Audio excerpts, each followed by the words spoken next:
This one is the new Poco F7. Let's unbox!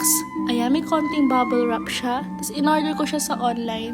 Nangangamba din ako na baka mamaya bato ang laman. Pero ayan, okay naman. Tapos ito nakabaliktad talaga siya. Pati rin sa mga videos sa iba nakabaliktad. Tapos ayan, ito na yung unit. Merong charger. Tapos ito yung adapter. Tapos dito sa parang envelope, andito yung SIM ejector. Andito rin yung manual, tsaka yung free jelly case. Ayan, kulay black siya. Sakto lang, tapos medyo matulas lang sa camera. It has 6,500 mAh battery, 50 MP Sony camera.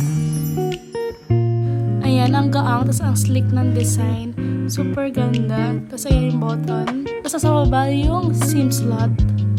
This one is good for gaming. Sa dami ng review kong videos. Like and follow for more reviews.